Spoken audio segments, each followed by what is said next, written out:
السلام علیکم ورحمۃ اللہ وبرکاتہ۔ جامعہ انوریہ حیدرآباد باب العلم انواری ایجوکیشنل سوسائٹی کی جانب سے ابو داؤد شریف کی ریکارڈنگ کا سلسلہ جاری ہے۔ آج ہم اپنے درس کا آغاز باب نمبر 88 یعنی باب ما یؤمر من انضمام العسکری وسعتہ، اس باب سے اپنے درس کا آغاز کرتے ہیں۔ باب کا عنوان یہ ہے ما یؤمر من انضمام العسکری وسعتہ، یعنی لشکر کو مل کر اور کشادہ رہنے کے بارے میں جو احکام اور ہدایات جاری کی گئی ہیں۔ اسلامی لشکر کو مل کے رہنا چاہیے اور جو ہے اسی کو یہاں انضمام سے تعبیر کیا گیا ہے۔ حدیث پاک دیکھیے، حدیث نمبر 2628۔ حدثنا عمرو بن عثمان الحمصی ويزيد بن قبيس من أهل جبلة ساحل حمص وهذا لفظ يزيد قال حدثنا الوليد عن عبد الله بن العلاء أنه سمع مسلم بن مشكم أبا عبيد الله يقول حدثنا أبو ثعلبة الخشني قال كان الناس إذا نزلوا منزلا قال عمر وكان الناس إذا نزل رسول الله صلى الله تعالى عليه وسلم منزلا تفرقوا في الشعاب والأودية۔ متن کے بالکل پہلے حصے کو دیکھیے، کان الناس اذا نزلوا منزلا، یعنی جب رسول پاک صلی اللہ علیہ وسلم کسی لشکر کو روانہ کرتے اور دوران سفر جب انہیں کسی مقام پر ٹھہرنا ہوتا تو لوگ جو ہیں جب ایک منزل میں اترتے تھے تو عمر کہتے ہیں وکان الناس اذا نزل رسول اللہ صلی اللہ علیہ وسلم منزلا تفرقوا فی الشعاب والاودیۃ، تو رسول پاک صلی اللہ علیہ وسلم جب کسی منزل میں پڑاؤ کرتے یا کسی منزل میں اترتے تو لشکر کے جو باقی لوگ تھے وہ ادھر ادھر مختلف وادیوں میں منتشر ہو جاتے تھے، مطلب ایک جگہ اکٹھا نہیں رہتے تھے۔ فقال رسول اللہ صلی اللہ علیہ وسلم، تب حضور نے ارشاد فرمایا ان تفرقکم فی هذه الشعاب والاودیۃ انما ذلکم من الشیطان۔ حضور نے فرمایا یہ کیفیت دیکھی کہ لوگ مختلف مقامات پر الگ الگ مختلف وادیوں میں اور گھاٹیوں میں جو ہے وہ منتشر ہو گئے ہیں، تو آپ نے ارشاد فرمایا ان تفرقکم، تمہارا اس طریقے سے منتشر ہو جانا اور منتشر ہو کر مختلف مقامات پر قیام کرنا، انما ذالکم من الشیطان، تمہارا یہ عمل جو ہے یہ شیطان کی طرف سے ہے۔ گویا کہ اس جملے کے ذریعے آپ نے صحابہ پر نکیر فرمائی۔ فلم ینزل بعد ذلک منزلا، اس ارشاد کے بعد یعنی اس تنبیہ کے بعد، اب یہ راوی کے الفاظ ہیں، اس تنبیہ کے بعد جس منزل میں بھی صحابہ اترتے تو ان کی کیفیت کیا ہوتی، الا انضم بعضهم الى بعض، تو ایک دوسرے سے بالکل جو ہے مل کر اترتے تھے، یعنی دور دور اپنے خیمے نہیں گاڑتے تھے۔ حتی یقال لو بسط علیہم ثوب لعمہم، یعنی حضور کی تنبیہ کے بعد ان کی پھر ٹھہرنے کا اور اترنے کا منظر یہ ہوتا تھا کہ لو بسط علیہم ثوب لعمہم، ایسی مختصر جگہ میں وہ لوگ سما جاتے تھے کہ گویا سارا قافلہ ایک ہی چادر یا ایک ہی شامیانے کے سائے میں آ جائے۔ اس حدیث پاک سے یہ معلوم ہوا کہ مجاہدین کے لشکر کو چاہیے، لشکر میں جو مجاہدین شریک ہیں ان کو چاہیے کہ دوران سفر جب کسی منزل پر اتریں تو سب لوگ یکجا ہوں، اکٹھا رہیں، تاکہ دیکھنے والوں پر اس مجمع کا اثر ہو اور اس کی ہیبت قائم ہو۔ یہ حدیث پاک مکمل ہو گئی۔ اب اس کے بعد کی حدیث پاک کو دیکھیے۔ حدثنا سعید بن منصور حدثنا اسماعیل بن عیاش عن اسید بن عبد الرحمن الخثمی یا خثعی عن فروة بن مجاہد اللخمی عن سهل بن معاذ بن انس الجہنی عن ابی قال غزوت مع نبی اللہ صلی اللہ تعالیٰ علیہ وسلم غزوۃ کذا و کذا۔ یہ ایک صحابی ہیں معاذ بن انس جہنی، یہ اپنے والد سے روایت کرتے ہیں کہ غزوت مع نبی اللہ صلی اللہ علیہ وسلم غزوۃ کذا و کذا، میں رسول پاک صلی اللہ علیہ وسلم کے ساتھ ایک غزوے میں شریک ہوا، کسی غزوے میں شریک ہوا۔ فضیق الناس المنازل وقطعوا الطریق، تو چونکہ حضور تنبیہ فرما چکے تھے کہ مختلف گھاٹیوں میں، مختلف وادیوں میں مت اترو بلکہ ایک جگہ رہو، مجتمع رہو، تو گویا کہ یہ واقعہ اس تنبیہ کے بعد کا ہے۔ فرماتے ہیں کہ میں حضور صلی اللہ علیہ وسلم کے ساتھ ایک غزوے میں شریک ہوا، تو لوگوں نے جب ایک مقام پر پڑاؤ کیا اور اترے تو ایک تنگ منزل میں اترے۔ فضیق الناس المنازل، تو لوگ دوران سفر منزل میں اترے۔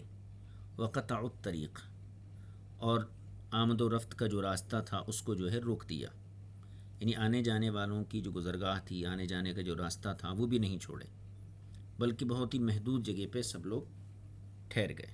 فبعث نبی اللہ صلی اللہ تعالیٰ علیہ وسلم منادیا، تو رسول پاک صلی اللہ تعالیٰ علیہ وسلم نے ایک اعلان کرنے والے کو بھیجا کہ ینادی فی الناس، کہ وہ جائے اور لوگوں میں یہ اعلان کرے۔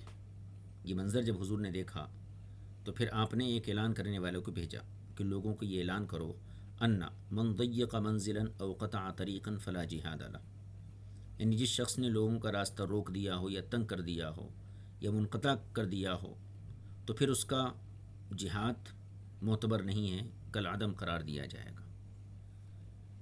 اس سے یہ معلوم ہوتا ہے اس حدیث پاک سے کہ کوئی بھی عبادت چاہے کتنی بھی عظیم درجے کی عبادت ہو، اگر اس کو بے اصولی طریقے سے اور رسول پاک صلی اللہ علیہ وسلم کے ارشادات سے انحراف کرتے ہوئے اگر اس عبادت کو ادا کیا جائے تو پھر یہ عبادت باطل قرار پاتی ہے۔ ہر کام کا قاعدہ ہی یہی ہے کہ اس کو اسی طریقے سے کیا جائے جس طریقے سے کرنے کا حکم دیا گیا ہے۔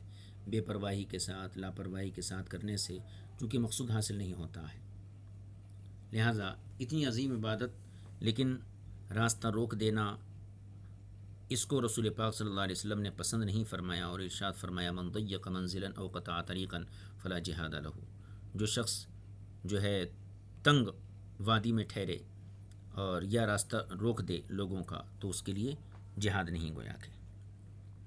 آگے کی حدیث دیکھیے، باب فی کراہیتی تمنی لقاء العدو، دشمن سے ملاقات کی آرزو کو ناپسند کرنے کا باب، یعنی دشمن سے ملاقات کو ناپسند کرنا چاہیے۔ اس کے تحت ایک حدیث ہے، حدیث نمبر 2631، حدثنا ابو صالح محبوب بن موسیٰ حدثنا ابو اسحاق الفزاری عن موسى بن عقبة عن سالم ابی النضر مولا عمر بن عبید اللہ وكان كاتبا له قال كتب إليه عبد الله بن أبي أوفى حين خرج إلى الحرورية۔ یہ سالم ابو النضر جو عمر بن عبید اللہ کے آزاد کردہ غلام اور ان کے کاتب تھے، فكتب إليه عبد الله بن أبي أوفى، عبداللہ بن ابی اوفا یعنی عمر بن عبید اللہ، یہ جو ہیں خوارج سے جو حروریہ جس کو کہتے ہیں اس جنگ کے لیے جب نکلے تو عبداللہ بن ابی اوفا نے ان کو لکھا ایک پیغام بھیجا۔ وہ پیغام کیا تھا؟ ان رسول اللہ صلی اللہ علیہ وسلم فی بعض ایامہ التی لقی فیہا العدو، پیغام یہ بھیجا کہ رسول پاک صلی اللہ تعالیٰ علیہ وسلم کی بعض وہ جنگیں جن میں دشمن سے ملاقات ہوئی، یعنی میدان جنگ میں گویا کہ رسول پاک صلی اللہ علیہ وسلم سے یہ منقول ہے کہ آپ نے فرمایا یا ایھا الناس، اے لوگو، لا تتمنوا لقاء العدو، تم دشمن سے ملاقات کی آرزو مت کرو، یعنی دشمن کے مقابلے کی آرزو اور تمنا مت کرو۔ وَاسْأَلُوا اللَّهَ الْعَافِيَةَ، اور اللہ سے عافیت طلب کرو۔ فَإِذَا لَقِيتُمُوهُمْ فَاصْبِرُوا، اور جب تمہاری ملاقات ہو جائے اور مقابلے پہ سامنے کا لشکر آ کر کھڑا ہو جائے، فَاصْبِرُوا، تو تم پھر ثابت قدمی سے مقابلہ کرو۔ وَاعْلَمُوا، اور جان لو، أَنَّ الْجَنَّةَ تَحْتَ ظِلَالِ السُّيُوفِ، جنت یہ تلواروں کے سایوں میں ہے۔ ثم قال، پھر حضور صلی اللہ علیہ وسلم نے آگے یہ دعا فرمائی۔ پہلے ان جملوں کی وضاحت دیکھ لیجیے۔ حضور نے کسی جنگ میں ارشاد فرمایا کہ لا تتمنوا لقاء العدو، دشمن سے مقابلے کی آرزو مت کرو، یعنی جنگ کرنا یا جنگ کی آرزو کرنا، تو چونکہ قتال کی آرزو یہ کوئی قابل تعریف چیز نہیں ہے کہ اس کی آرزو کی جائے کہ دشمن سے ملاقات ہو۔ قتال تو بحالت مجبوری کیا جاتا ہے۔ جب کوئی طاقت اسلام میں رخنا ڈالنا چاہتی ہے یا کوئی قوم اسلام کو مٹانے کی کوشش کرتی ہے اور باوجود نصیحت اور واعظ کے وہ راہ راست پر نہیں آتی ہے، تو پھر ایسی صورت میں جو ہے قتال کی اجازت دی گئی ہے۔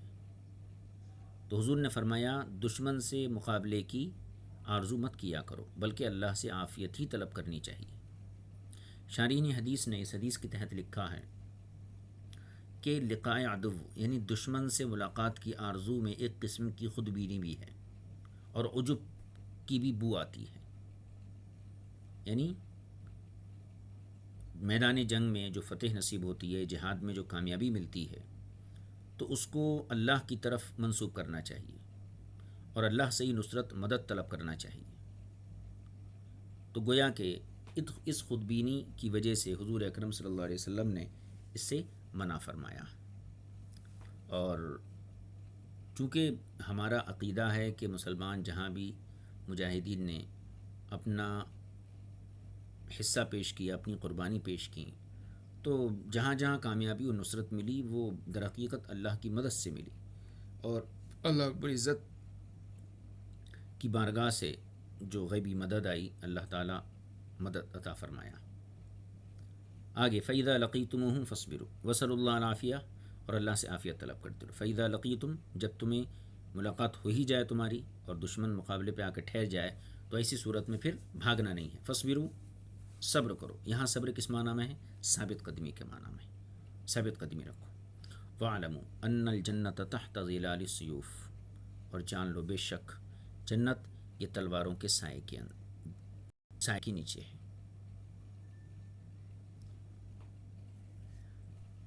یعنی جب فریقین میدان جنگ میں ایک دوسرے کے قریب ہوتے ہیں، بلکہ یوں کہیے کہ ایک دوسرے کے سر پر چڑھے ہوتے ہیں اور تلوار لے کر دونوں ایک دوسرے کی تلوار کی گویا سائے میں ہوتے ہیں، تو حضور نے ارشاد فرمایا کہ اس تلوار کے سایوں کے نیچے جنت ہے، اور تلوار کے سایوں میں آدمی ہوتا ہے۔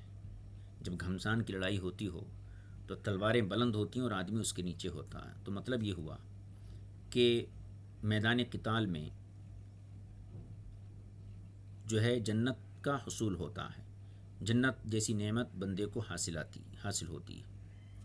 اس سے یہ بھی معلوم ہوا کہ ظل یعنی سائے سے مراد دشمن کی تلوار کا بھی سایہ ہے جو ایک مجاہد کے سر پر ہوتا ہے، اور جہاد بالسیف کے وقت جو ہے گویا کہ اسی کے سائے کے تحت اپنی زندگی قربان کر دینا، اسی چیز کا نام جو ہے دین کی حقیقی محبت ہے، اور اسی کے ذریعے سے اللہ تبارک و تعالی جنت عطا فرماتا ہے۔ یہ حضور نے 3 جملے ارشاد فرمائے، یا ایھا الناس لا تتمنوا لقاء العدو واسألوا اللہ العافیہ فإذا لقیتم فاصبروا واعلموا ان الجنۃ تحت ظلال السیوف، اے لوگو دشمن سے ملاقات کی آرزو مت کرو بلکہ اللہ سے عافیت طلب کرتے رہو، اور جب تم ملاقات کر ہی لو تو پھر ثابت قدمی اختیار کرو، اور جان لو بے شک جنت تحت ظلال السیوف تلواروں کی سایوں کے نیچے ہے۔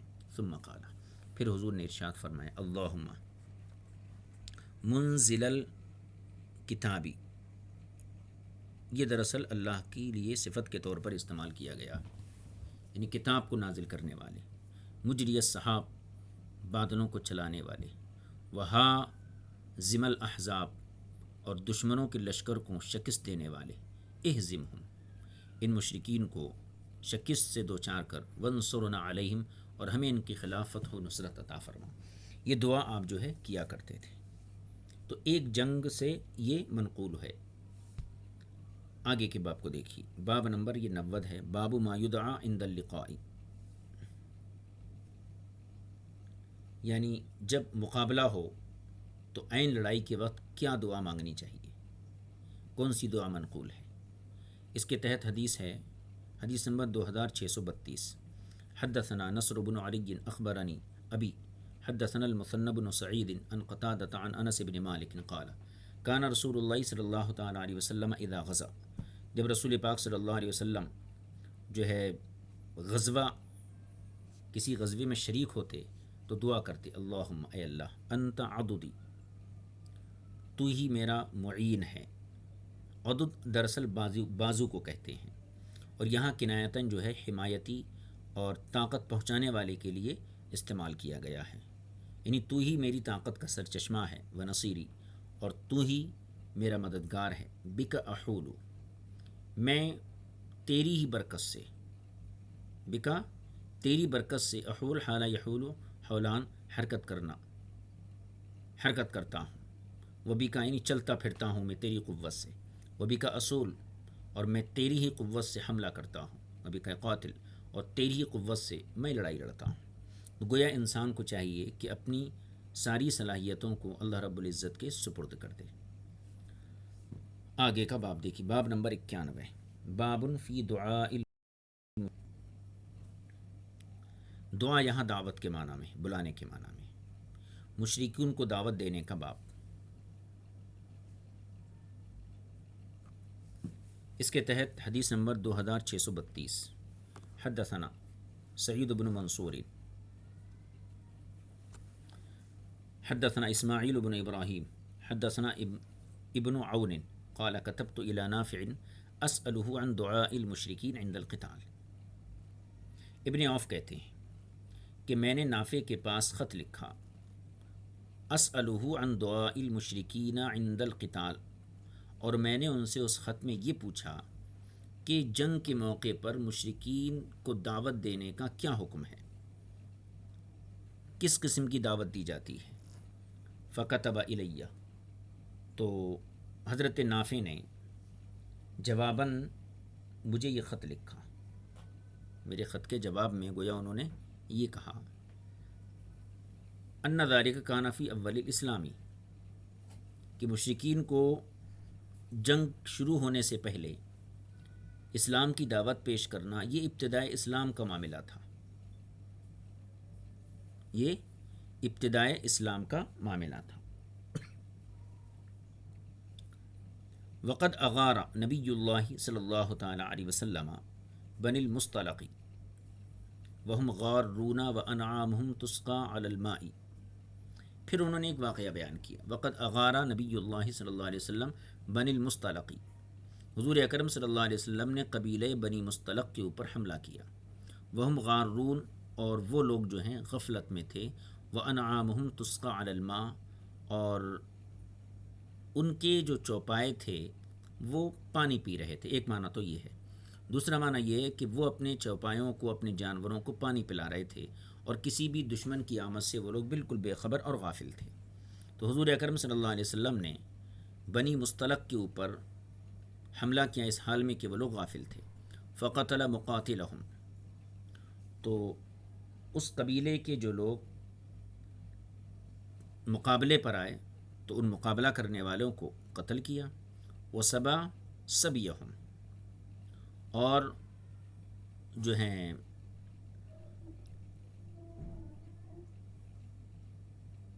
جو لوگ باقی تھے اور جنہوں نے گویا کہ باضابطہ جنگ نہیں کی تو ان کو آپ نے جو ہے قید کر لیا۔ وَأَصَابَ يَوْمَئِذٍ جُبَيْرِيَّةَ بنت الحارث، اور اسی دن حضرت جویریہ بنت حارث رضی اللہ تعالی عنہا بھی جو ہے اسی خاندان سے آپ کا تعلق تھا. تو جب جنگ فتح ہو گئی تو حضرت جویریہ بنت حارث جو ہیں یہ مسلمانوں کے قبضے میں آ گئی، اور اس کے بعد رسول پاک صلی اللہ علیہ وسلم سے ان کا نکاح ہو گیا. اس حدیث پاک کو دیکھیے. حضور اکرم صلی اللہ علیہ وسلم نے بنو المصطلق پر ایسے وقت حملہ کیا جب کہ وہ لوگ بے خبر اور غافل تھے، اور ان کی غفلت کو یہ بیان کیا گیا کہ وہ اپنے جانوروں کو پانی پلا رہے تھے. فقتل مقاتلہم و سبا سبیہم. فقتل مقاتلہم، اگر مقاتلہ یہ پڑھتے ہیں تو پھر تاکہ کسرے کے تحت یہ اس میں فاعل ہے.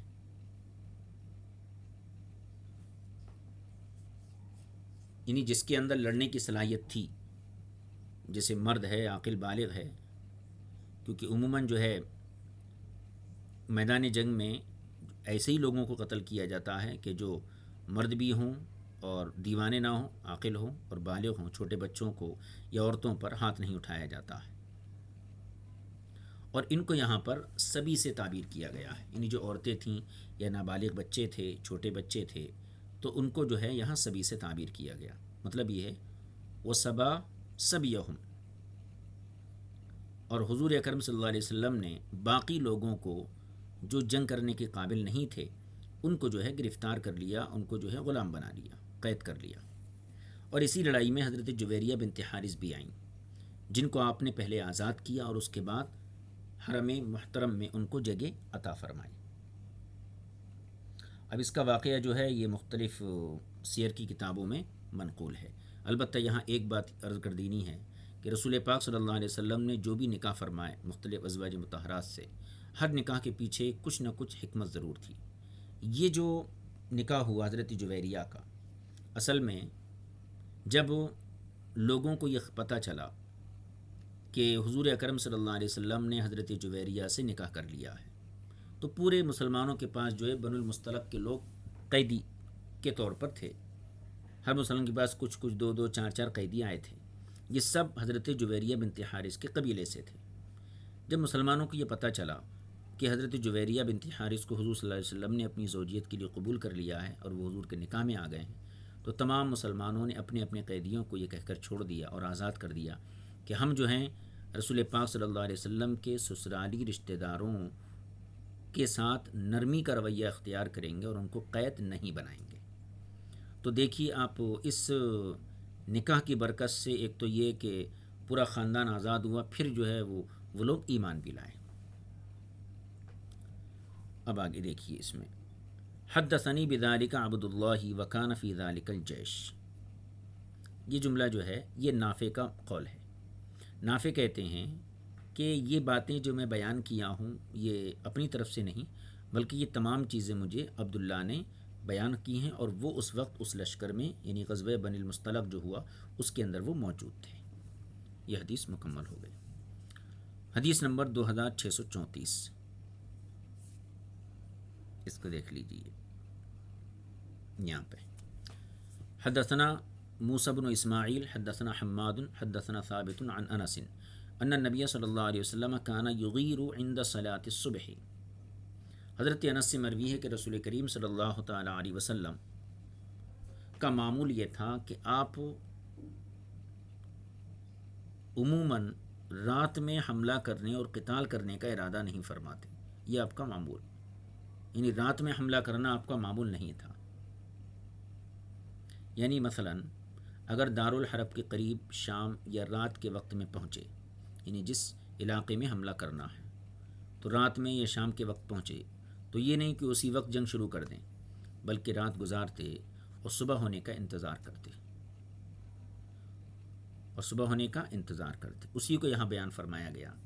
حضرت انس کہتے ہیں ان نبی صلی اللہ علیہ وسلم کان یغیر عند صلاۃ الصبح. حضور اکرم صلی اللہ تعالی علیہ وسلم نماز صبح یعنی نماز فجر کے قریب حملہ فرماتے تھے. وَكَانَ يَتَمَسَّعُ، اور چونکہ وہ فجر کا وقت بالکل قریب رہتا تھا تو آپ کان لگا کر سنتے تھے.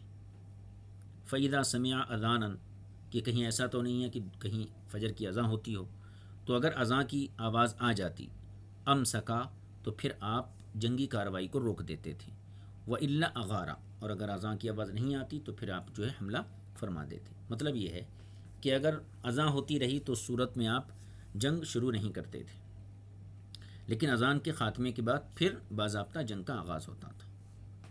تو قتال سے روکنے کا مطلب یہ نہیں کہ اس کو بالکلیہ ترک کر دیتے تھے، بلکہ مطلب یہ ہے کہ اذان سننے سے چونکہ یہ معلوم ہو جاتا کہ اس بستی میں مسلمان بھی ہیں، اس بستی میں مسلمان بھی ہیں، اس لیے فی الوقت جنگ سے رک جاتے تاکہ تحقیق کے بعد قتال کیا جائے۔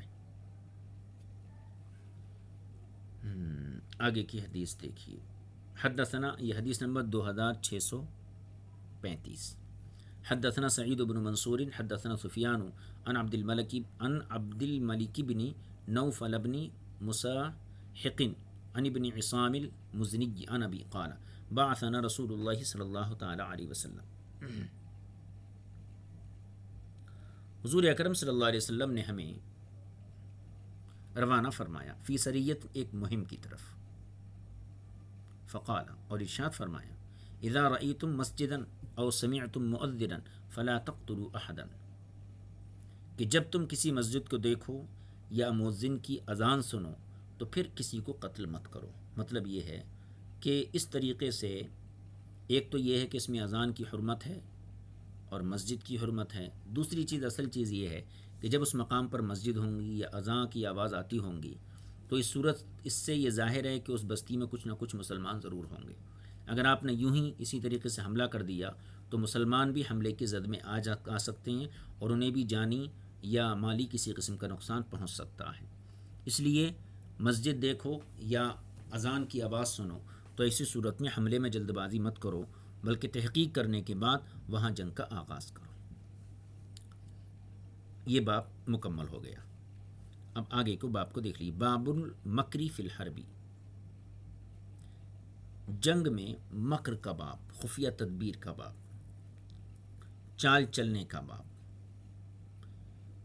حدیث پاک دیکھیے، حدیث نمبر 2636، حدثنا سعید بن منصور حدثنا سفیان عن عمرو انه سمع جابرا ان رسول اللہ صلی اللہ علیہ وسلم قال الحرب خدعۃ، یا الحرب خدعۃ، تیسرا الحرب خدعۃ، یہ تین قسم کے اعراب اس میں پڑھے جا سکتے ہیں۔ حضرت جابر سے انہوں نے سنا کہ حضور اکرم صلی اللہ علیہ وسلم نے فرمایا الحرب خدعۃ، جنگ جو ہے ایک قسم کا مکر ہے، یا جنگ ایک چال کا نام ہے، جنگ ایک چال کا نام ہے۔ اب یہاں پر ایک لفظ جو آیا خدا، اس کی تھوڑی سی وضاحت ضروری ہے۔ اس لفظ کو تین طریقے سے پڑھا گیا ہے، ایک خدعۃ، خا کے ضمے کے ساتھ اور دال کے فتح کے ساتھ، خدعۃ۔ دوسری قرأت ہے اس کی خدعۃ، خا پہ ضمہ اور دال ساکن۔ تیسری لغت ہے اس کی خدعۃ، یعنی خا مفتوح دال ساکن۔ اور یہی جو آخری لغت میں ذکر کیا یہاں پہ خدعۃ، اسی کو افصح کہا گیا ہے۔ ان جو تین لغتیں ہیں خدع اور خدع، یہ آخری والی جو لغت ہے یہ زیادہ فصیح ہے، اور اس صورت میں یہ لفظ جو ہے فعلتن کے وزن پہ آ جائیں گا، خدعتن فعلتن۔ اور فعلتن جو ہے یہ مرتن کے لیے آتا ہے، یعنی کسی کام کو ایک مرتبہ کرنے کے لیے۔ تو اب معنی یہ ہوگا کہ الحرب خدعتن، لڑائی ایک مرتبہ کی چال ہے، یعنی لڑائی میں اگر آپ کی تدبیر چل جائے تو پھر ایک ہی مرتبہ میں کام تمام ہو جائے گا، یا تو معاملہ ادھر ہے، اگر چال چل گئی تدبیر کام آ گئی تو معاملہ ادھر ہے، اور بہت جلدی کامیابی فتح حاصل ہو جائیں گی، جیسے ہم اردو میں بولتے ہیں نا آر پار۔ تو اسی کو گویا کہ حضور نے ارشاد فرمایا الحرب خدعہ، جنگ جو ہے یہ ایک قسم کی تدبیر ہے، اگر وہ چل گئی تو پھر لمحوں میں پانسا پلٹ جائے گا۔ دوسری صورت اس کو خدعہ پڑھیں، خدعہ، خا مضموم دال ساکن، تو اس وقت معنی ہی ہوگا کہ لڑائی دھوکے کی چیز ہے، لڑائی دھوکے کی چیز، یعنی اس میں چال بازی زیادہ کام آتی ہے۔ دوسرا معنی یہ ہو گیا۔ تیسری صورت یہ ہے کہ اس کو آپ خداعتن پڑھیے، خا مضموم دال مفتوح، جب معنی یہ ہوگا کہ لڑائی بڑی دھوکے دینے والی چیز ہے، یعنی بہت ہی دھوکہ دینے والی چیز ہے، لہٰذا لڑائی کے دوران، جنگ کے دوران لاپرواہی، بے فکری اور غفلت ہرگز نہ برتی جائے، بلکہ مکمل احتیاط اور حزم کے ساتھ جو ہے کام لینا چاہیے۔ جیسے کہ مشہور اردو میں بولتے ہیں ہم لوگ، ان کو عقید نہیں سمجھنا چاہیے۔ تو جنگ جو ہے بڑی دھوکہ دینے والی چیز ہے، انسان کا پلک جھپکتے ہی جو ہے کچھ نہ کچھ ہو سکتا ہے، اس لیے لڑائی میں جو ہے احتیاط برتنا چاہیے۔ اب یہ 3 معنی ہو گئے۔ ایک معنی تو افصح لغت کے مطابق کہ جنگ ایک مرتبہ چلی جانے والی تدبیر ہے، اگر کام آ گئی تو پھر فتح اپنے مقدر میں ہو گئی۔ دوسرا معنی یہ ہے خدعتن، لڑائی دھوکے کی چیز ہے، اس میں چال بازی زیادہ کام آتی ہے۔ اور تیسرا معنی یہ ہے کہ لڑائی بڑی دھوکہ دینے والی چیز ہے۔ لڑائی میں دھوکہ دینے کا ایک مفہوم سمجھانے کے لیے میں ایک مثال یہاں عرض کرتا ہوں۔ جیسے مثلا مسلمانوں کی طرف کوئی کافر دوڑ کر حملے کے لیے آ رہا ہے اور مسلمان کیا ہے، تنہا ہے، تو یہاں پر خداع کیا ہے؟ خداع یہ ہے کہ جو شخص دشمن دوڑتا ہوا آپ کی طرف آ رہا ہے اور آپ تنہا ہیں، تو آپ کو تدبیر یہ کرنا ہے کہ بڑی عجلت اور پھرتی کے ساتھ اس کو یہ کہنا کہ دیکھ پیچھے کون ہے۔ وہ جیسے ہی گھبرا کر پیچھے مڑے گا تو اس میں اسی لمحے جیسے ہی وہ پلٹے گا، اسی لمحے آپ اس کا کام تمام کر سکتے ہیں۔ تو یہ بھی ایک صورت ہے لڑائی، یعنی قتال میں خداع کی ایک صورت ہے۔ لیکن ایک بات ذہن میں رہے، یہاں جو فرمایا گیا الحرب خداع، جنگ تدبیر کا نام ہے، اس کا ایک معنی یہ بھی ہے کہ اپنی جنگی ارادوں سے اور اپنی جنگی تدبیروں سے دشمن کو بے خبر رکھنا، یعنی اپنی جنگی تدبیروں کو جو ہے دشمن پر ظاہر نہیں کرنا۔ تو یہاں پر دیکھیے خداع کا اصل معنی تو اصل دھوکہ دہی ہے، دھوکہ ہے، اور جنگ کے اندر دشمن کو دھوکہ دینے پر سب کا اتفاق ہے، یعنی خداع کی جو بھی صورت ہے اس کو اختیار کیا جائے گا، بشرطی کہ وہ معاہدے کی خلاف ورزی نہ ہو۔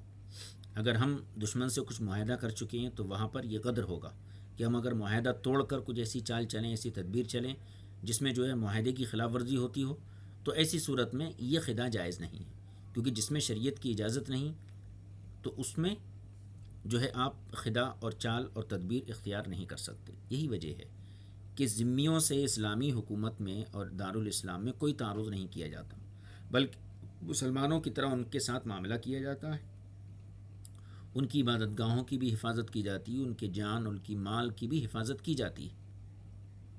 اور یہ اسی لیے ہے کہ ایمان جو ہے یہ یعنی اسلام یہ عہد شکنی کی اجازت نہیں دیتا ہے۔ الایمان قید الفتح کی، ایمان جو ہے یہ معاہدے کو پختہ کرنے والی چیز ہے، اسی لیے فرمایا الا لا ایمان لمن لا امانۃ لہ، الا لا ایمان لمن لا عہد لہ، اس قسم کے الفاظ حدیثوں کے اندر آئے ہیں۔ تو یہاں خداع سے مراد یہی ہے کہ کوئی معاہدے کی خلاف ورزی نہیں کرنی ہے، بلکہ اب دشمن کو جو ہے زیر کرنے کے لیے تدبیر آپ چل سکتے ہیں۔ آگے دیکھیے، یہ دوسری حدیث اسی باب کی، حدیث نمبر 2637، حدثنا محمد بن عبید حدثنا ابن ابو ثور عن معمر عن الزہری عن عبد الرحمن بن کعب بن مالک عن ابی ان النبی صلی اللہ تعالی علیہ وسلم کان اذا اراد غزوة ورا غیرها وکان یقول الحرب خدعہ۔ حضرت کعب بن مالک اپنے والد سے روایت کرتے ہیں کہ حضور اکرم صلی اللہ علیہ وسلم اذا اراد غزوة، جب آپ کسی جنگ کا ارادہ فرماتے، ورا غیرها، تو اس کے برخلاف چیز آپ ظاہر فرماتے، مثلا جس طرف لڑائی کے لیے جانا ہے تو اس جہت کے بجائے آپ دوسری سمت کی طرف چلتے، دوسری سمت کو چلتے تاکہ ظاہری معلومات حاصل کی جائیں۔ اصل لڑائی کی جگہ دوسری ہوتی لیکن آپ کا رخ دوسری طرف ہوتا، تو اس سے دشمن کو یہ پتہ نہیں چلتا تھا کہ یہ لشکر کدھر جا رہا ہے، جدھر جانا ہوتا ادھر توجہ نہیں ہوتی بلکہ دوسری جانب مخالف کی طرف توجہ ہوتی تھی. اور اس کے بعد آپ نے فرمایا الحرب وکان یقول، حضور فرماتے تھے الحرب خدعہ، جنگ تدبیر کا نام ہے. یہ باب المکری فی الحربی مکمل ہو گیا. آگے کے باب کو دیکھ لیجئے. باب فی البیاتی یعنی شب خون مارنے کا باب.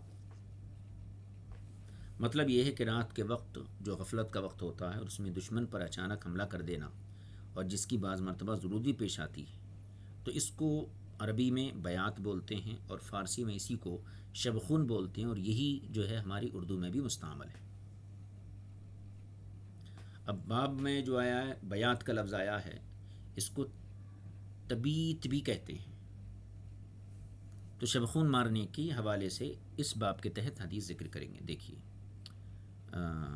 حدیث نمبر 2638. حدثنا الحسن بن علی حدثنا عبد الصمد و ابو عامر عن اکرمۃ بن عمار قال حدثنا ایاس بن سلمۃ عن ابی قال امر رسول اللہ صلی اللہ علیہ وسلم ابا بکر. یہ کون ہیں؟ سلمہ، ایاس بن سلمہ اپنے والد سے، تو کون ہوئے؟ سلمہ بن اکوا. یہ روایت کرتے ہیں کہ امر رسول اللہ صلی اللہ علیہ وسلم ابا بکر، رسول پاک صلی اللہ علیہ وسلم نے حضرت ابو بکر کو امیر کے طور پر مقرر کیا. علی غزوۃ، ایک غزوے میں بطور امیر ان کو مقرر کیا. فغزونا ناسا من المشرکین، تو ہم نے مشرکوں سے جو ہے جنگ کی، جہاد کیا.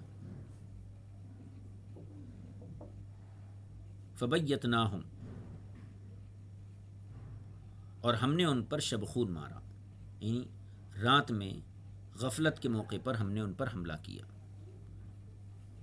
نقتلہم، اگر یہ نون ہے یہاں پہ تو نقتلہم، ہم ان کو اس دن قتل کر رہے تھے. وکان شعارنا تلک اللیلۃ امت امت، اور اس رات مسلمانوں کا جو شعار تھا، جو کوڈ ورڈ تھا، یہ کیا تھا؟ امت امت، یعنی مارو مارو. قال سلمہ بن اکوا کہتے ہیں فقتلت بیدی تلک اللیلۃ سبعۃ اہل ابیات من المشرکین، میں نے اپنے ہاتھ سے اس رات جو ہے 7 مشرکین کے خاندانوں کو قتل کیا. یہ باب مکمل ہو گیا. باب فی لزوم الساقتی، ساقہ کی کو لازم کرنے کا باب. یہ باب نمبر 94 ہے. ساقہ کسے کہتے ہیں؟ دراصل یہ لشکر کے ایک حصے کا نام ہے. ساقہ سے مراد ساقۃ الجیش ہے، یعنی لشکر کا وہ دستہ جو سب سے پیچھے پیچھے چلتا ہے. لشکر کے کل ملا کے 5 حصے ہوتے ہیں. سب سے آگے جو لشکر چلتا ہے اس کو مقدمۃ الجیش بولتے ہیں. جو داہنی جانب لشکر کا حصہ چلتا ہے اسے میمنہ بولتے ہیں. جو بائیں جانب چلتا ہے اسے میسرہ بولتے ہیں. اور جو حصہ لشکر کا بیچ میں ہوتا ہے اس کو قلب کہتے ہیں. تو گویا لشکر کے اس طریقے سے 5 حصے ہو گئے. کون کون سے؟ مقدمۃ الجیش سب سے آگے والا حصہ، ساقہ سب سے پیچھے والا حصہ، 2 ہو گئے. دائیں والے کو میمنہ، بائیں والے کو میسرہ، 4، اور بیچ والے کو قلب کہتے ہیں. اور اسی مناسبت سے ان 5 حصوں کی مناسبت سے پورے لشکر کو خمیس بھی کہا جاتا ہے. اب لزوم الساقہ کا مطلب کیا ہوا؟ کہ آدمی کا اس دستے کے پیچھے چلنا جو سب سے پیچھے رہتا ہے. اب حدیث پاک کو دیکھیے. حدثنا الحسن بن شوکرن ہے. یہ ہمارے پاس جو نسخہ اس میں یہی الفاظ ہیں، واللہ عالم بالصواب. حدثنا الحسن بن شوکرن حدثنا اسماعیل بن علیۃ حدثنا الحجاج بن ابی عثمان عن ابی الزبیر ان جابر بن عبد اللہ حدثہم، جابر بن عبداللہ نے حدیث بیان کی. قال، انہوں نے کہا کان رسول اللہ صلی اللہ علیہ وسلم یتخلف فی المسیر، حضور اکرم صلی اللہ تعالی علیہ وسلم جو ہیں آپ لشکر کے پیچھے پیچھے چلتے تھے. یتخلف فی المسیر یعنی چلنے میں پیچھے پیچھے رہتے تھے. فیرجی الضعیف،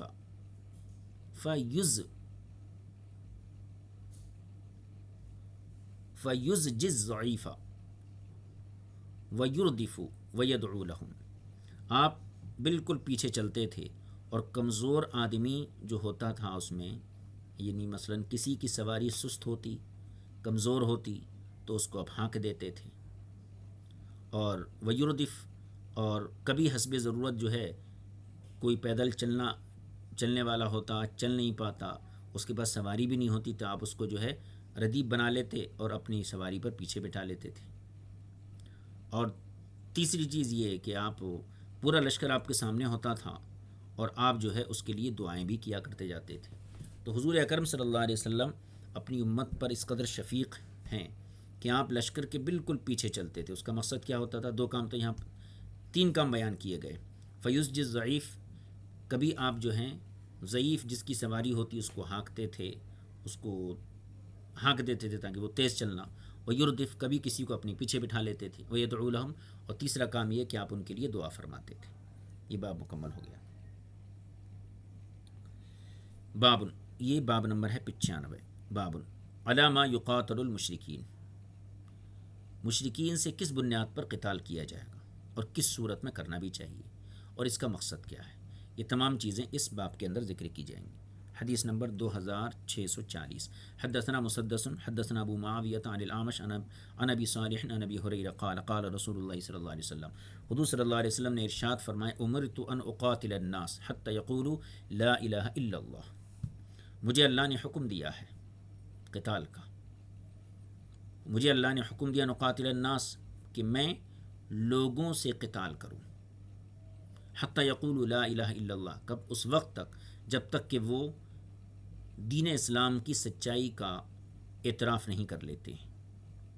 فَإِذَا قَالُوهَا، اور جب وہ اس کلمے کو پڑھ کر دل سے تصدیق کر کر اسلام کے قلعے میں داخل ہو جاتے ہیں، مَنَعُوا مِنِّي دِمَاءَهُمْ وَأَمْوَالَهُمْ إِلَّا بِحَقِّهَا، تو گویا انہوں نے مجھ سے اپنے خون، اپنے اموال اور اپنے مالوں کو مجھ سے محفوظ کر لیا، مگر إِلَّا بِحَقِّهَا، مگر اسلام کے حق کی بنیاد پر۔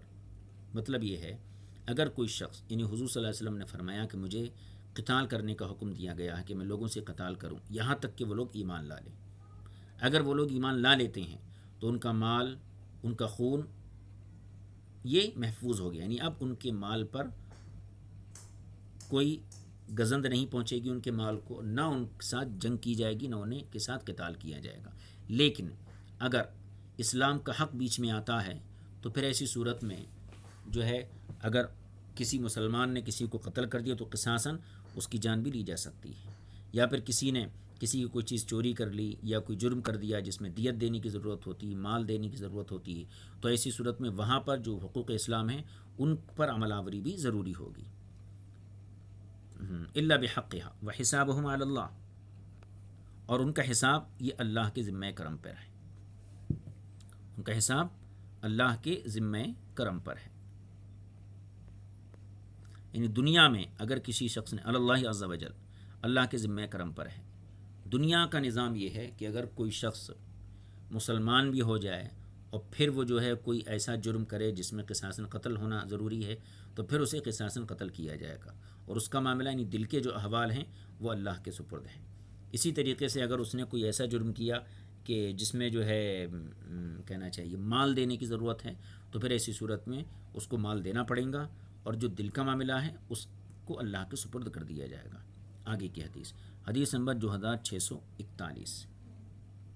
حدثنا سعید بن یعقوب الطالقانی حدثنا عبد اللہ بن المبارک عن حمید عن انس قال قال رسول اللہ صلی اللہ علیہ وسلم، اسی مضمون کی یہ بھی حدیث ہے۔ امرت، مجھے اللہ تعالیٰ نے حکم دی، ان اقاتل الناس، مجھے لوگوں سے جنگ کرنے کا حکم دیا گیا ہے، حتی یشہدوا اللہ الہ الا اللہ وان محمدا عبدہ ورسولہ، یہاں تک کہ وہ توحید و رسالت کا اقرار کر لیں، گواہی دے لیں، وان یستقبلوا قبلتنا، اور وہ ہمارے قبلے کی پیروی، یعنی ہمارے قبلے کا استقبال، یعنی خانہ کعبہ کی طرف چہرہ کر کے عبادتیں شروع کر دیں، وان یاکلوا ذبیحتنا، اور ہمارے ذبیحے کو کھانا شروع کر دیں، وان یصلوا صلاتنا، اور ہماری جیسی نمازیں پڑھنا شروع کر دیں، فاذا فعلوا ذلک، جب انہوں نے ایسا کام کر لیا، یعنی وہ ایمان لائے، استقبال قبلہ کو اختیار کیا، ہمارے ذبیحہ کو اختیار کیا، ہماری طرح نمازیں پڑھے، تو پھر حرمت علینا دماؤہم و اموالہم، ہمارے اوپر ان کے خون، دماؤہم اور ان کے اموال، یہ سب حرام ہو گئے، الا بحقھا، مگر اسلام کے حق کے ساتھ۔ لہم ما للمسلمین وعلیہم ما علی المسلمین، لہم ان کے لیے وہی حقوق ہوں گے جو عام مسلمانوں کے ہیں، وعلیہم ما علی المسلمین اور ان پر وہی ذمہ داریاں، وہی فرائض ہوں گے جو عام مسلمانوں کے ہیں۔ آگے کی حدیث دیکھیے۔ حدثنا سلیمان بن داود المہری حدثنا ابن وہب اخبرنی یحیی بن ایوب عن حمید الطویل عن انس بن مالک قال قال رسول اللہ صلی اللہ علیہ وسلم امرت ان اقاتل المشرکین بمعنی، اسی معنی کی یہ بھی روایت ہے۔ حدثنا حدیث نمبر 2643۔ حدثنا الحسن وعثمان بن ابی شیبۃ المعنى قال حدثنا یعلى بن عبید عن الاعمش عن ابی ظبیان حدثنا اسامۃ بن زید قال بعثنا رسول اللہ صلی اللہ علیہ وسلم سریۃ الی الحرقات فنظروا، یہ حدیث دیکھیے، حضرت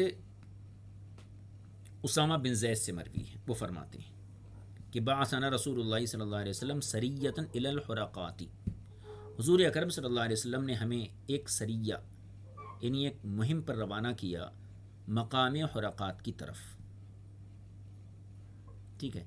فنظروا بنا فہربوا فادرکنا رجلا، فنظروا بنا، تو جب مقام حرقات کے باشندوں کو خبر پہنچی کہ ہم لوگ جنگ کے لیے آ رہے ہیں، فنظروا بنا، تو وہ لوگ جو ہیں ہم سے ڈر گئے، فہربوا اور اپنی بستیاں چھوڑ کر بھاگ گئے، تو گویا کہ وہ ہمارے ڈر سے اپنی بستیاں چھوڑ کر چلے گئے۔ فادرکنا رجلا، ایک شخص کو ہم نے پکڑ لیا، وہ بھاگ نہیں سکا، اس کو گھیر لیا۔ فلما غشیناہ، جب ہم نے اس کو گھیر لیا تو وہ کہنے لگا قال لا الہ الا اللہ، یعنی وہ اسلام کا اقرار کرنے لگا۔ فضربنا، کہتے ہیں کہ ہم اس کو مارنے لگے، حتی قتلناہ، یہاں تک کہ ہم نے اسے قتل کر دیا، اتنا مارا کہ وہ قتل ہو گیا۔ فذکرتہ للنبی صلی اللہ علیہ وسلم، حضرت اسامہ بن زید کہتے ہیں جنگ سے واپسی کے بعد میں نے اس واقعے کا تذکرہ حضور اکرم صلی اللہ علیہ وسلم کے سامنے کیا کہ یا رسول اللہ ایسا ایسا ہوا۔ فقال، تو حضور بہت ناراض ہوئے اور آپ نے فرمایا من لک بلا الہ الا اللہ یوم القیامہ، آپ نے فرمایا کہ قیامت کے دن اس کے لا الہ الا اللہ کا جواب کیا دو گے؟ من لک، تمہارے پاس کیا جواب ہے؟ بلا الہ الا اللہ یوم القیامہ، قیامت کے دن اس کے لا الہ الا اللہ کہنے کا کیا جواب ہے؟ فقلت یا رسول اللہ، تو میں نے عرض کیا رسول اللہ انہا قالها مخافت الصلاح، اس نے اس کلمے کو جو ہے اسلام کی حقانیت کے لیے نہیں نکالا تھا، بلکہ وہ تو محض ڈر اور خوف کی وجہ سے یہ جواب دے رہا تھا۔ انما قالها مخافت الصلاح، اس نے تو حملے کے ڈر سے لا الہ الا اللہ پڑھا تھا۔ قال، حضور نے فرمایا افلا شققت عنہ قلبی، عن قلبی، تم نے اس کا دل چیر کر کیوں نہیں دیکھا؟ حتی تعلم، یہاں تک کہ تم بھی جان لیتے، من اجل ذالک قالها، کہ اس نے یہ بات کس وجہ سے کہی، اس نے یہ کلمہ کس نیت سے پڑھا۔ ام لا، یعنی من اجل ذالک قالها ام لا، یعنی اس نے، تم نے افلا شققت عن قلبہ، تم نے اس کا دل چیر کر کیوں نہیں دیکھا، حتی تعلم من اجل ذالک قالها ام لا، تاکہ تمہیں بھی یہ معلوم ہوتا کہ اس نے جو ہے جنگ اور قتل کے خوف سے یہ کلمہ پڑھا تھا یا پھر اخلاص کے لیے پڑھا تھا۔ من لک بلا الہ الا اللہ یوم القیامہ فما زال یقولها، حضور صلی اللہ علیہ وسلم بار بار اس جملے کی تکرار فرماتے رہے کہ قیامت کے دن اس کے لا الہ الا اللہ کے جواب میں تمہارے پاس کیا ہوگا، کون مقابلہ کرے گا۔ فما زال یقول، یہاں تک کہ وہ بار بار، حضور اکرم صلی اللہ علیہ وسلم بار بار اس کلمے کی تکرار فرمانے لگے۔ راوی کہتے ہیں حتی وددت انی لم اسلم الا یومئذ، حضور کی شدید ناراضگی کی وجہ سے اور کلمے کی تکرار کی وجہ سے میرے دل میں یہ آرزو پیدا ہونے لگی کہ کاش میں اس حرکت سے پہلے اسلام نہ لایا ہوتا بلکہ اس کے بعد لاتا، اور جو گناہ مجھ سے سرزد ہوا ہے بجائے حالت اسلام کے حالت کفر میں ہوا ہوتا، پھر اسلام لانے سے وہ مٹ جاتا۔ تو گویا حضور کی یہ ناراضگی اور گناہ کی یہ شدت ان کے اوپر اتنی سخت ہو گئی۔ آگے کی حدیث دیکھیے، حدثنا قتیبۃ، یہ حدیث نمبر 2644 ہے۔ حدثنا قتيبة بن سعيد عن الليث عن ابن شهاب عن عطاء بن يزيد الليثي عن عبيد الله بن عدي عن عدي ابن الخياري عن المقداد بن الأسود أنه أخبره أنه قال، مقداد بن اسود نے انہیں خبر دی، وہ کہتے ہیں، مقداد بن اسود فرماتے ہیں، قال یا رسول اللہ، آپ نے عرض کیا ایک مرتبہ، یا رسول اللہ، ارأیت ان لقیت رجلا من الکفار فقاتلنی فضرب احدى يدي بالسيف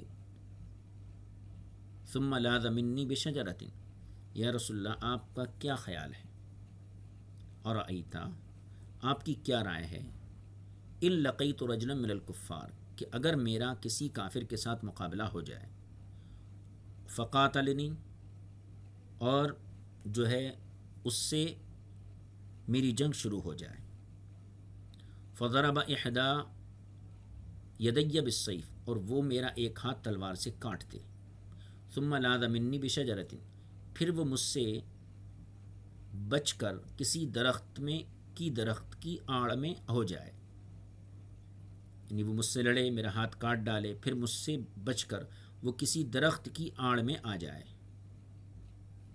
گویا پناہ لے لے، فقال اور اس وقت وہ کہے، اسلمت للہ میں اللہ پر اسلام لایا، اللہ کو مان لیا، افاقتلہ یا رسول اللہ بعد ان قالہا تو کیا یا رسول اللہ اس کے اقرار اسلام کے بعد میں اسے قتل کر سکتا ہوں؟ یعنی ایک شخص جو میدان جنگ میں میرے مقابلے پر آیا، میں نے اس سے جنگ کی، وہ مجھ سے جنگ کیا، اس نے اپنی تلوار سے میرا ہاتھ بھی کاٹ دیا، پھر جب مجھے حملہ کرنے کا موقع ملا تو وہ اپنی جان بچا کر ایک درخت کی اوٹ میں چلا گیا اور وہاں جا کر اس نے کلمے کا اقرار کر لیا۔ تو آپ پوچھتے ہیں کہ یا رسول اللہ ایسی صورت میں جب وہ کلمہ پڑھ رہا ہو، حالانکہ وہ میرا ہاتھ کاٹ چکا ہے، اور میدان جنگ میں جو وہ آیا تھا تو اپنے جھوٹے خداؤں کے واسطے آیا تھا، تو کیا میں اس کو کلمہ پڑھنے کے بعد قتل کر سکتا ہوں یا نہیں؟ آپ کا کیا حکم ہے؟ قال رسول اللہ صلی اللہ علیہ وسلم، تو حضور اکرم صلی اللہ علیہ وسلم نے ارشاد فرمایا، کیا فرمایا؟ لا تقتلہ، اس کو تم قتل نہیں کر سکتے، اس کو قتل نہیں کرنا چاہیے، کیوں؟ فقلت یا رسول اللہ، میں نے عرض کیا رسول اللہ، انہ قطع یدی، اس نے میرا ہاتھ کاٹ دیا۔ قال رسول اللہ صلی اللہ علیہ وسلم، تو حضور نے ارشاد فرمایا، لا تقتلہ، تم اس کو قتل نہیں کرو گے، فإن قتلتہ، اگر تم نے اسے کلمہ پڑھنے کے بعد قتل کر دیا، فإنہ بمنزلتک قبل ان تقتلہ وانت بمنزلتہ قبل ان یقول کلمتہ التی قال۔ آپ نے یہ تاریخی جملہ گویا ایک قانون ارشاد فرمایا، کیا مطلب؟ یہ ہے کہ اگر تم نے اس کو قتل کر دیا تو تم اسی مقام پر آ جاؤ گے جہاں پر وہ قتل کرنے سے پہلے تھا، جنگ کرنے سے پہلے تھا۔ وہ کہاں تھا؟ اس وقت وہ کافر تھا، اس وقت وہ قتل کرنے سے پہلے، جنگ کرنے سے پہلے کافر تھا۔ تو حضور نے فرمایا کہ اگر تو نے اسے کلمہ پڑھنے کے باوجود قتل کیا تو یہ یاد رکھنا کہ وہ تو ایسا ہو جائے گا جیسے تو تھا اس کے قتل کرنے سے پہلے، اور تو ایسا ہو جائے گا جیسے وہ تھا کلمہ پڑھنے سے پہلے۔ مطلب یہ ہے کہ کلمہ پڑھنے کے بعد اگر اس کو تم نے قتل کیا تو تم اسی مقام پر پہنچ جاؤ گے جہاں پر وہ پہلے تھا، وہ پہلے کافر تھا، وہ پہلے کافر تھا۔ اور اگر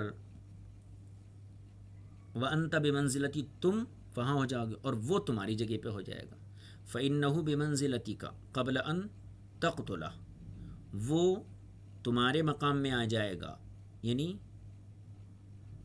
جہاں پر تم تھے تمہارے مقام میں آ جائے گا تم سے ملنے سے پہلے، کہ پہلے تمہارا خون حرام تھا، تمہاری جان محفوظ تھی کیونکہ تم مومن، وَأَنْتَ بِمَنزِلَتِهِ، اور تم اس کے مقام میں پہنچ جاؤ گے، چونکہ وہ حالت کفر میں تھا، مباح الدم تھا، اور تم اس کے اس مقام میں پہنچ جاؤ گے قبل ان یقولا کلمتہ التی قال، کہ جب وہ اس منزل میں تھا جب اس نے کلمے کا اقرار نہیں کیا تھا۔ اس حدیث پاک سے دیکھیے، اس کو خلاصے کے طور پر میں یہ عرض کر دوں، حضور کے فرمانے کا مطلب یہ ہے کہ اگر تم نے اس کو کلمہ پڑھنے کے باوجود قتل کیا تو پھر یہ معاملہ ایسا ہوگا کہ جیسے تم اس کے قتل کرنے سے پہلے تھے ایسا وہ ہو جائے گا، ٹھیک ہے، اور تم ویسے ہو جاؤ گے جیسے وہ کلمہ پڑھنے سے پہلے تھا۔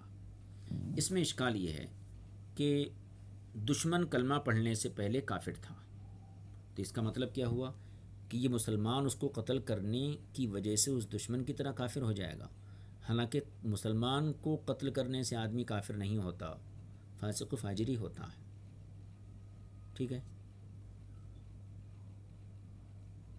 تو پھر یہاں پر کفر کا ثبوت کیسے ہو رہا ہے؟ تو مطلب یہ ہے کہ کسی مسلمان کو مباح الدم سمجھنا، یہ عقیدے سے اس کا تعلق ہے، اور جب اس نے کلمہ پڑھ لیا اور ایسی صورت میں ہم اسے قتل کریں تو گویا کہ ہم نے ایک مسلمان کے قتل کو جائز اور مباح قرار دیا، تو در حقیقت یہ اس عقیدے کی طرف نسبت کرتے ہوئے یہ سخت وعید ارشاد فرمائی گئی۔ حالانکہ صحابی اس سے پاک ہیں، آپ نے گویا کہ ایک قانون بیان کر دیا۔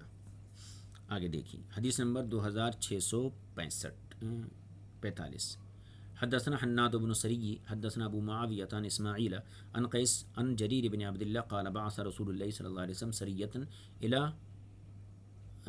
خیثم بھی ہے یہ اور خثعمہ ہے، ایک خثعم اور خیثم۔ حضور صلی اللہ علیہ وسلم نے ایک مہم کو قبیلہ خثم کی طرف روانہ کیا، فاعتصم ناس منہم بالسجود، تو جب یہ لشکر وہاں پہنچا اور مقابلہ شروع ہوا تو ان میں سے کچھ لوگوں نے اپنے اسلام کو ثابت کرنے کے لیے سجدے کے ذریعے پناہ چاہی، فاعتصم ناس منہم بالسجود، تو کچھ لوگوں نے ان میں سے سجدہ کر کے پناہ چاہی کہ جب ہم سجدہ کریں گے تو لوگ سمجھ جائیں گے کہ ہم بھی مسلمان ہیں، فاسرع فیہم القتل، مسلمانوں نے تیزی سے قتل کرنا شروع کر دیا، فبلغ ذلك النبی صلی اللہ علیہ وسلم، حضور صلی اللہ علیہ وسلم کو جب یہ اطلاع پہنچی، فامر لهم بنصف العقل، تو رسول پاک صلی اللہ علیہ وسلم نے آدھی دیت دینے کا حکم دیا، وقال، اور فرمایا، انا بریء من کل مسلم یقیم بین اظہر المشرکین، میں ہر اس مسلمان سے بری ہوں کہ جو مشرکینوں کے درمیان، کفار و مشرکین کے درمیان رہتا ہے۔ قالوا یا رسول اللہ، صحابہ نے عرض کیا رسول اللہ لما، ایسا کیوں؟ آپ نے ارشاد فرمایا لا ترایا نارہما، تم ان دونوں کی آگ کو نہ دیکھو۔ مطلب کیا ہے؟ اصل یہ ہے لا تراء نارہما، یعنی صحابہ نے آپ سے یہ پوچھا کہ اس کی وجہ کیا ہے؟ کہ آپ نے فرمایا کہ میں بری ہوں، انا بریء من کل مسلم یقیم بین اظہر المشرکین، جو مسلمان بھی مشرکیوں کی بستی میں ہے میں اس سے بری ہوں، تو اس کی وجہ کیا ہے؟ اس پر حضور اکرم صلی اللہ تعالیٰ علیہ وسلم نے ارشاد فرمایا کہ وَأَنَا بَرِيءٌ مِّن كُلِّ مُسْلِمٍ يُقِيمُ بَيْنَ أَظْهُرِ الْمُشْرِكِينَ قَالُوا يَا رَسُولَ اللَّهِ لِمَا قَالَ لَا تَرَايَا نَارَهُمَا، تمہیں ان کی آگ نظر نہ آئے۔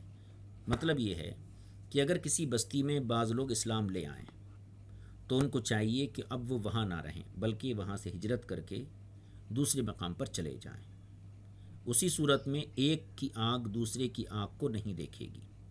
گویا کہ اس واقعے میں رسول پاک صلی اللہ علیہ وسلم نے اس چیز کی طرف اشارہ کیا ہے کہ مسلمانوں کو اپنی بستیوں کے درمیان اس چیز کا لحاظ رکھنا چاہیے کہ اپنی بستیاں مستقل بنائیں اور ان سے دوری اختیار کریں، اور اس کے اندر بہت ساری خوبیاں ہیں۔